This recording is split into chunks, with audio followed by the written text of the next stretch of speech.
Welcome to Con 400, Part 2, Public Relations Research. We were looking at early warning studies, and we're going to look at we were looking at early warning phase studies, and we're going to look at two kinds of those studies. The first is trigger event analysis, and it's just what it sounds like. A trigger is something that starts an action, and this is a study of a specific event that affects the organization. And I mentioned before the COVID-19, how it is affecting things. I can tell you absolutely, people are going to look in the future and say, how are we going to respond to this in the future so we can avoid some of the problems we've had and do this in a smoother way. Good example of that is a student I had. Her name was Anya. I was at LSU, Louisiana State University, a number of years ago, just before Hurricane Katrina. Now, she had some contacts at a place called the Port of Baton Rouge. It is actually a fairly big port on the Mississippi River, and it is where a lot of international traffic comes. And so she wanted to do her master's thesis project, actually, on a trigger event analysis as to how they should respond to an emergency. In other words, who would be in charge of public relations? What would be the emergency hierarchy where information could be obtained, how they would respond to fatalities, how they would respond to different things, and communicate with each other and with the outside world. Very detailed, spent months on this. Gave it to them. The CEO, she had talked to the CEO and other people. They were very pleased to do this, even more pleased to have this report.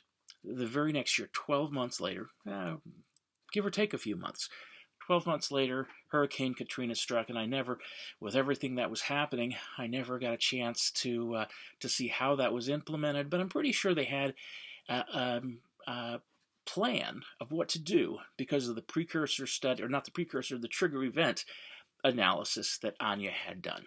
And so that's an example of a trigger event analysis. Also, there are precursor analysis, and we kind of touched on this before. These are the study of certain trend leaders. We talked about trends.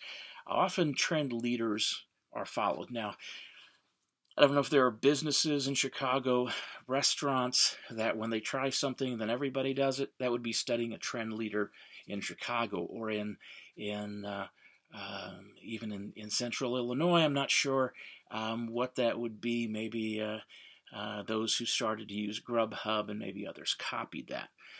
But there are those who usually are at the head. They're the innovators, they're the early adopters, and people watch them. Now, in certain areas, for instance, look at some examples.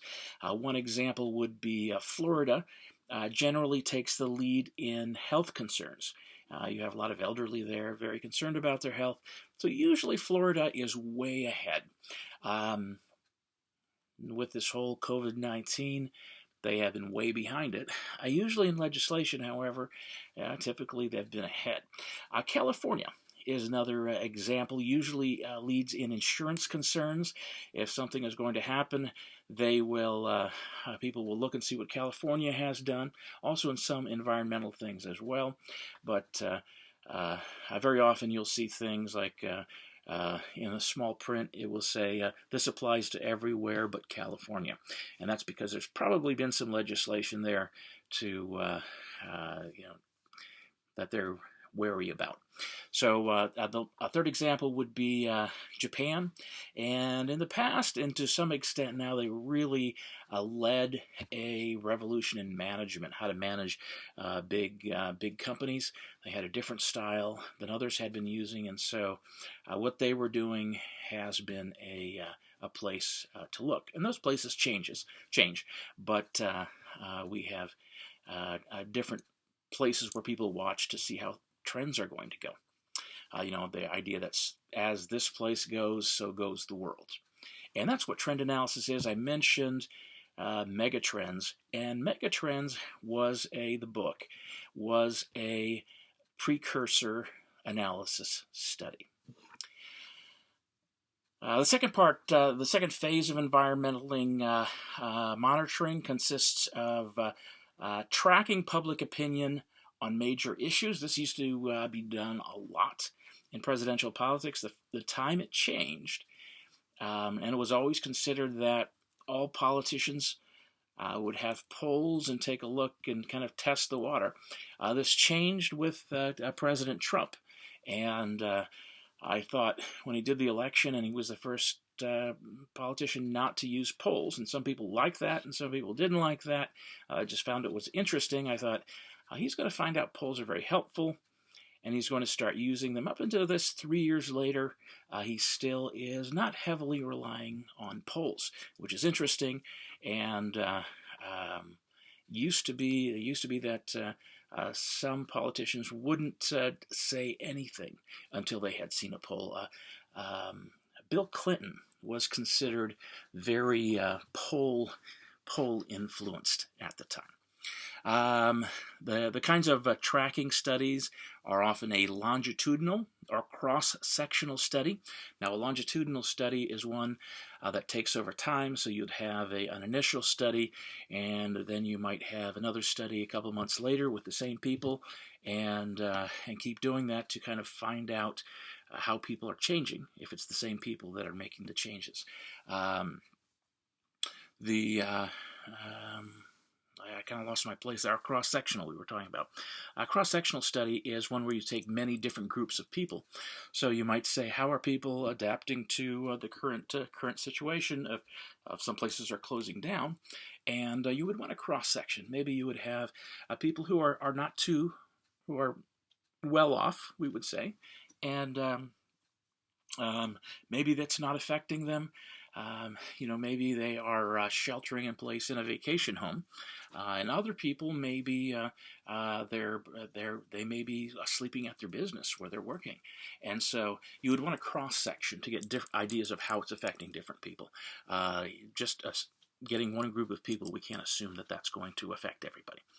The second phase of environmental monitoring, where we look at a longitudinal study or a cross-sectional study, the idea is trying to get a breadth of information by either using studies over time or similar to are many different studies. One of the studies that are sometimes used in public relations is what is called an omnibus study. Now, this is a regularly scheduled personal interview with questions provided by various clients. Basically what it is usually is a company that has a number of people who have agreed, maybe hundreds of people throughout the United States, who have agreed to take a survey every 3 months. And so if you have a question, you can go to that company and say, I would like to put 5 questions in on your 20-question questionnaire that you're going to give these people. And so you don't have to do the whole survey yourself, and you are able to do that for a low cost. On one of my research studies, I was talking with somebody who owned an agency here in Illinois. I was actually in Texas at the time, but they were here in Illinois, and they said, I have one of these studies, and omnibus survey, you could put a couple questions in. It was pretty reasonable, and I was an academic, and he was going to give me usually they give academics a better rate than they would for a money-making company. And I ended up I used them, but I went another way. But an omnibus means does many different things, and you kind of piggyback on that study to get your information across. But that way you don't have to do all of the things that are entailed with a study. Why don't we stop there, and we will pick up with opinion surveys right after this.